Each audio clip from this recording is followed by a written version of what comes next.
Right, back onto these heater controllers. I think I was right that the black plug ones, these ones here, they need to be matched together. You can't match the black and white ones. They are completely different.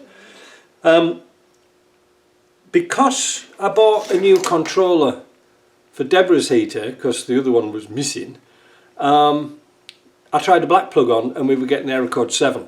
It doesn't work. Somebody said the wires in the plug's the wrong way around. Well, I don't think so, because there's only 3 wires in there. There's a black, red, positive and negative, and a blue signal wire. It's the same as in this one here, exactly the same. But the motherboards are completely different. Now, even though I sent that black one back, I found on my shelf a unit complete, a complete kit. I didn't even know I had it. So I thought to myself, I'll have a look and see what the difference of the motherboards are. Well, there we go. Now that's the top, or is it the bottom? I don't know. But you can see that's different. But what a difference behind. You don't realise what's going on there. They're the same physical size. The circuitry is completely different. So I've come to the conclusion that these ones are the old design and these ones are the new design. So you must match black plug to black plug. Now, can you retrofit these? I suppose so. When you look at the outlets, you know, like where the plugs are, they're looking approximately the same position, but there is a little bit of a difference with this one. It's got a 4-pin and all the rest are 3 pins and the 4 pins down here. So things are in a different place. I'm not sure. I wish I think on this board it's in Chinese, but I can't make out. My Chinese isn't as good as it used to be. Anyway, they're a different setup, different controller altogether, but the heater's the same. All right. So, browsing around on internet again on Amazon, I actually found a controller, remote, and the motherboard for $40. It was the same price I had for the new one. So I bought one, and I thought, ooh, these are getting rare to find because these are the old type. So I bought 2. I bought 2 sets so I could put one on the shelf so I've got some spares and I'm not messing about changing wires and stuff like this, because you never know what you're going to get into. I don't have enough information. I've been searching on the internet to see what the pinouts of these boards are, and I can't really get any good information. But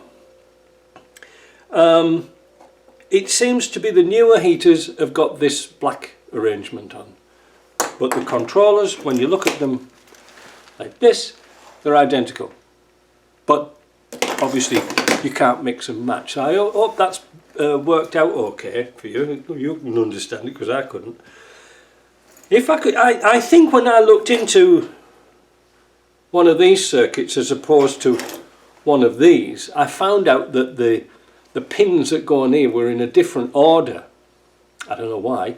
And also, just looking at this here, if I get it right, you can see the colours of the wires.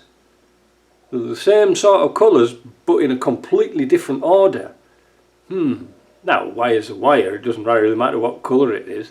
But is it detrimental to the machine? I don't know, because what's in the heater itself? It's got a glow plug, pump, motor, and a heat sensor. That's about it, really. So these control all those things. Lord knows if anything goes wrong with one of these, I don't think you'd be able to fix it myself. Just buy another one. And of course, $40, 20 quid, cheap. And again, it's a little bit of security. Put one on the shelf so you've got one and you can just put it straight on, rather than rewiring the whole damn thing. So that's that. Now, this afternoon I'm going to go and finish Deborah's job, and I'm going to plug this controller in, which will get it working, and also to do some work on ducting. We put the heater in a little cubby box outside the camper, and I put it there so it was good for ease of access. And then we're going to have a hose go inside the cabin of the camper, and the controller just nearby, you know, so you can see it. The other thing is I've got to go and measure up is the size of the inlet hose.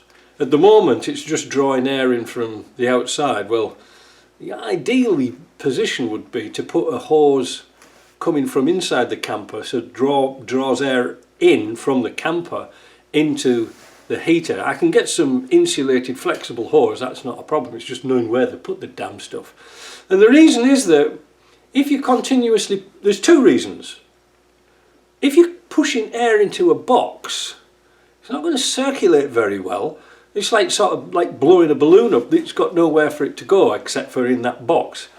And so it needs a passage, a circulating passage. But by bringing air from inside the camper through the heater and recirculating round and round, you're using a little bit of warm air to pick up for the heater recirculating, but also you've done away with that box type of idea. A friend of mine once explained to me, it was, you know, about heating, and he said that when they put ducted heater in, you know, like you've got a central furnace and you run ducts all in the attic, in the basement and out through the floor, as you're trying to push air in, you have to pull air out. You can't just push air into a box. And he said to me it was just like putting glass marbles in a jam jar. If you had a jam jar full of glass marbles, how would you get another one in? Well, you have to take one out. And that's pretty much sums it up really. You've got to circulate that air. So if we bring the warmer air back in, or loosely warmer air, it should work fine. But I'm going to go and do that this afternoon. It's about -3, -4 today, so let's hope it works. All right, we'll see you later. Ta-da.